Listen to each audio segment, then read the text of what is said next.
Uvracha from Yerushalayim, Ir HaKodesh. We continue with the special blessings of God. Our joint study of Pirkei Avot, of the ethics of the fathers. Tonight, chapter 2, Mishnah 13. That's in our numbering system. I mentioned in the last several weeks that different Mishnayot have different numbers of the Mishnayot. Please find it in your copy, in your edition. In our copy, it's chapter 2, Mishnah 13, and this is part 4 of that Mishnah. Chapter 2, Mishnah 13, part 4. For those who have not been joining us over the last several weeks, I'd like to remind everyone that we're studying about the question that Rabbi Yochanan ben Zakkai posed to his closest disciple. He posed a crucial question to each of those 5 individuals, or described as the Chamisha Talmidim, Hayulol Rabbi Yochanan ben Zakkai, 5 outstanding students. And he told them, could you go out and find out? Could you go out and report? Se'u ru'u. Ezohi derech tova sheyidbak ba ha'adam. What is the proper way? What is the proper pathway that a person should cling to, that an individual should choose, which would be the all-encompassing pathway? So we've been learning the responses of different rabbis, and tonight we learned the response of someone named Rabbi Shimon. This Rabbi Shimon is Rabbi Shimon ben Netanel. Rabbi Shimon ben Netanel. And he says the answer to the question of the rabbi. Rabbi Shimon suggests that the ultimate response to the challenging query of Rabbi Yochanan ben Zakkai is Haro'eh et hanolad. If an individual considers the consequences of his or her actions, that is the all-encompassing teaching. The person who tries to foresee the outcome. What it means basically is think a little bit ahead. Don't only be in the moment. Ecclesiastes, Kohelet teaches in his monumental work, chapter 2, verse 14, Hechacham einav birosho. The wise person has eyes in his head. He somehow has insight into the future. Seemingly a very unusual statement. Everybody seems to have eyes connected to their head. The wise person has his eyes in his head. Well, doesn't everyone have their eyes in their head? And that's the question that's posed in the Talmud. In Talmud Yerushalmi, chapter 8,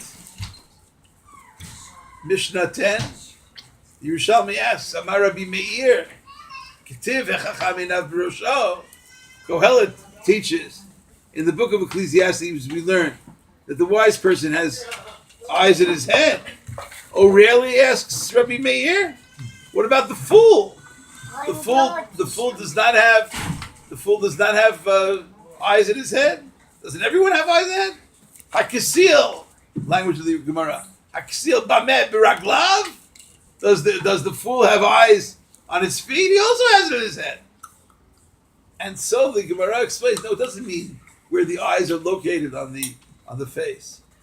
And one rabbi puts it as follows: Amar Rabbi Abba Mari, Echacham ad shehu birosho shel davar hu yodea ma bisofo. At the very onset, at the very beginning of any particular action, the wise person is already thinking, what will be the result of this particular action?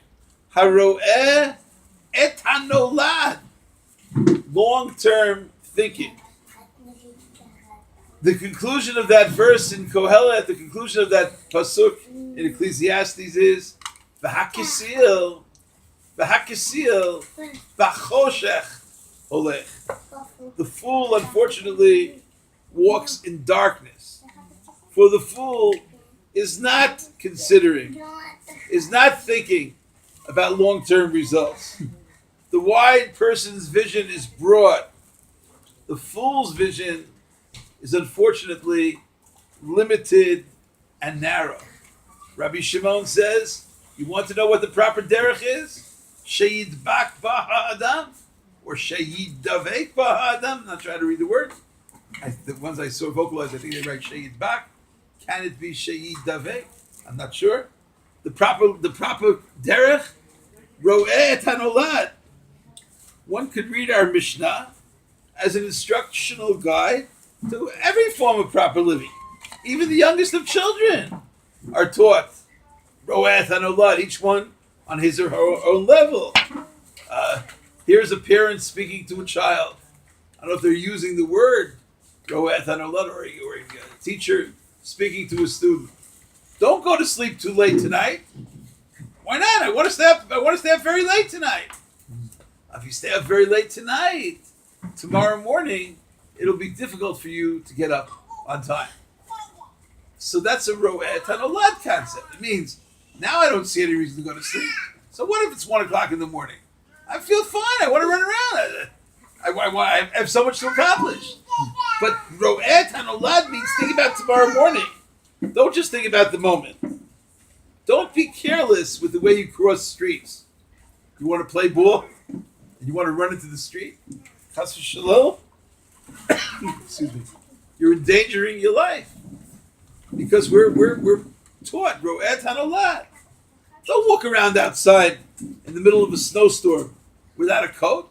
It feels fine. I mean, you're comfortable. God forbid, who knows what'll happen? Maybe you'll catch a cold. Maybe even pneumonia. So ro'eh et hanolad can be understood on that level. Don't drink and drive. Don't drive when you're under the influence of any kind of drugs. Don't drive beyond the speed limit because it feels so exciting. Well, maybe in the moment, in the here and now, it feels that way. But if you're a student of Rabbi Shimon, if you want the derech sheyidbak ba'ha'adam, ro'eh et hanolad. But beyond all the physical explanations, our Mishnah is the key to spiritual accomplishments, or God forbid, to spiritual failures. Think beyond the temptation of the moment. Think beyond the immediacy of the pleasure at hand. Even in chess, the expert, I don't know how to put it, but the expert chess player, they're not thinking about I'll move here and if I move here, then the response of the other player will be to move here. And they have to think several steps ahead. Ro'eh et hanolad. So when a person is challenged, we pray every day that we should not have to go through tests. But let's say if a person is challenged by the fact that it's very difficult for them to fulfill a certain commandment. And at the moment, it seems so much easier not to do that commandment. We learned at the beginning of chapter 2, if you remember, Hevei mehashev, hefseid mitzvah, kineged schara. You should calculate. What are you losing by doing the mitzvah? What are you losing by doing this good deed? What will you be gaining? And often it's not something immediate that you will see. Sometimes you need ro'eh et hanolad vision. As Rabbi Yehuda Nasi taught at the beginning of our chapter, you should calculate, you should consider. Schar, it's a very unusual word, and I spoke about it when we learned that Mishnah. Schar avera. It's an unusual term. Because schar avera, roughly translated, you should weigh the pleasure, the reward, literally, the reward of a sin. Reward of a sin? There are no rewards for sin. It means there's a certain reason why people are involved in doing that which is improper. Schar avera. Yes, there is schar avera, perhaps. But weigh it against hefsedah. Schar avera kineged hefsedah. Maybe we should consider how we will feel after we sin. Mishlei teaches, Proverbs teaches, in chapter 5, verse 3. And he's speaking there about the temptation of adultery. And to many, many people, God should protect the entire world, especially the Jewish people, against any form of adultery. But there's a certain lure. And the expression that's used in Mishnah is, it is so sweet. It seems so sweet. Nofet. Nofet is one of the forms of the sweetest honey. Nofet, titofda, siftei zara. It seems as sweet, the temptation seems as sweet as the sweetest honey. However, va'acharita mara kila'ana. But how bitter is it afterwards? It's only the immediate pleasure, the immediate temptation, the opposite of ro'et hanolad. For example, anyone who ever studied, or perhaps should restudy, chapter 13 of Samuel 2. There's a tragic story there about a half-brother, half-sister. Remember the story about Tamar and Amnon? Remember that story in Shmuel Beit? Tamar and Amnon. And Tamar, Amnon is very, very attracted to Tamar. And Amnon really, really feels that he loves her. And the chapter is a description of how he lures her into his room, pretending to not to feel well, pretending to be sick. And I believe that the teaching of Rabbi Shimon ben Nathaniel can very easily be understood if you carefully read the story of Amnon and Tamar. It's his half sister, but he feels that she's so desirable. He had a sister. It says, "Achot yafa ushma Tamar vayehaveha Amnon ben David," and Amnon really loved her. The word "loved" is used several times in the story, but I don't know if it's love or attraction or infatuation or sexual attraction. It's not clear. But read of how he devised the plan, and unfortunately he ends up raping her. What a tragedy. It says Vaye'aneha. Vaye'aneha, he rapes her. Vayishkavota, he forces her. And read, here's this man who so much loves her and is so much interested in her. Read the description in the text in chapter 13. I don't think it's a one-time description. I think it's telling for many, many people's experience with the lack of ro'eh hanolad. The tragic pasuk, the very next text says, after carrying out the sin, Vayisna eha Amnon sin'ah gedola ma'od. But he was madly in love with her. It says over and over again, he loves her, he wants her. He loves her, the word love. Vayisna eha Amnon sin'ah gedola ma'od. When a person lacks a certain level of ro'et hanolad, Amnon hates her with great hatred. He really despises her. And the text says, Ki gedola hasin'ah asher sine'ah me ha'ahava asher aheva. His hatred was ever so greater than any love that he had ever felt for her. Maybe when a person lacks ro'et hanolad, they can fall into the temptation. Not condemning anyone, no one should ever be tempted. The rabbis say in the Gemara, it's very, very difficult passages. It says in the Gemara that there were certain rabbis, I don't want to mention the names of it, there are cheres if you want to, you could read the whole Talmud till you find that passage. But there's a certain passage in the Gemara about two of the most outstanding rabbis who made fun of people who had sinned. Whatever that means, maybe one day we'll talk about it. Mitlot seitz ba'ovrei avera. Making fun, mocking. And God showed them that they shouldn't be so quick to make fun of others because they almost fell into sin themselves. In any case, many commentaries teach, why is it specifically Rabbi Shimon ben Nathaniel who teaches this of ro'et hanolad? Earlier we learned in this chapter that Rabbi Yochanan ben Zakkai had these 5 prize students, and he would always speak about the shevach. He would always speak about the outstanding praise of each one. That's the way a great teacher is. That's the way a great rabbi is. Can you see the greatness of this student? Can you see the greatness of that student? Can you see the individuality of this person? Can you see the singular level of excellence? And that's what Rabbi Yochanan ben Zakkai did. And when he came to Rabbi Shimon, he said, this man, Yerei Chet, he's ever so aware of sin and of the ramifications of sin. And therefore, explain many of the commentaries, it's specifically Rabbi Shimon who teaches Ro'eh et Hanolad. We're all being warned. Don't act hastily with compulsion. Weigh the pros and the cons of every action. That's why he considers it the most important. Consider the consequences of your activity. If a person gets angry, God forbid, what could happen? What can happen as a result of anger?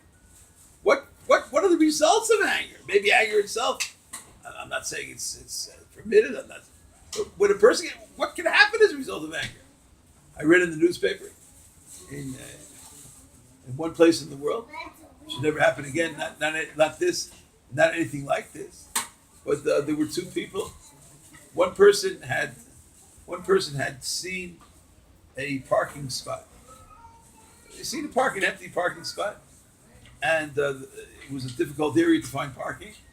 And he just went past the spot. He was about to back in. He was about to back into the spot. I'm sure all the drivers understand a little bit what I'm trying to say. And then, as he's about to back in, someone comes from behind and just pulls right into the spot. Okay, this has happened. It's not proper. It shouldn't happen. It seems that according to halakha, it seems according to the normative practice of all societies, the person has no right to do that. The person gets out of his car and starts screaming and cursing, and a fight ensues. And I read in the paper, I hope it's not true, that the driver who felt that the spot was his took out a gun and killed the other driver, murdered the other driver. So the person will say, well, anger, I'm screaming at another driver. Where can it go? Who knows where it can go? It can go to murder. Ro'eh Hanolad. Maybe anger itself. But be careful. They asked one great Hasidic rabbi, is it prohibited to be sad? Is it prohibited? Is it an absolute prohibition to be sad? He said, listen, I really can't tell you. What I can tell you is that the type of sins that an individual can violate, the type of transgressions that a person can be involved in when they're sad, beyond description. Haro'eh et hanolad doesn't only teach us how to stay away from sin, but also teaches us the greatness of doing positive deeds. Ro'eh et hanolad. Don't think your action is insignificant. Okay, so I'll give a little charity. What's the big deal? That's not so important. What's so important? Someone else sees you giving charity, and they follow. They copy your ways. You're studying in the evenings. You go to a class in the evening, and then other people's always going to a class. You master a certain topic. You're involved in daily prayer. Whatever good deed you're doing, and people hear about it. And maybe the action yourself, well, I'm going to go to a nursing home and try to encourage some of the people who are going through different struggles. It's not just that action. Ro'eh hanolad. Realize that what you're doing can have a ripple effect on the entire world. One small act of kindness, one act of generosity can change the entire world. Ro'eh hanolad.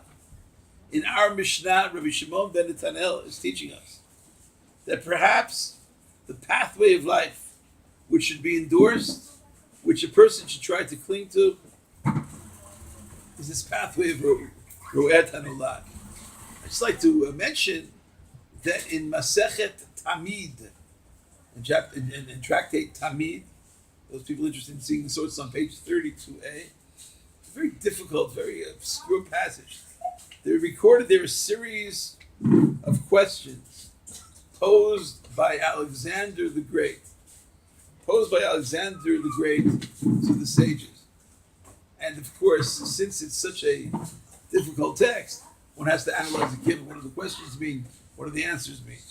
But one of the questions that the Gemara records is Alexander asking the rabbis, Eidein Pirkei Chacham. Who is the individual? Which person is called a Chacham? Now that question is posed in the 4th chapter of Pirkei Avot, but the answer that's given in Pirkei Avot is not the answer that's given to Alexander in Masechet Tamid. The very question is posed in our book with a different answer. According to Masechet Tamid, they answer him, Haro'eh et Hanolad. In Pirkei Avot, it's not associated with Chacham, but it is in the Gemara. I do hope that the individual who is aware of seeing and understanding and studying the consequences, he's not only following this pathway the person should cling to, but he is a Chacham. May each of us, in his or her own particular way, internalize this great message of Rabbi Shimon to learn to see beyond the moment. Haro'eh et hanolad. Thank you so much for listening. Shalom.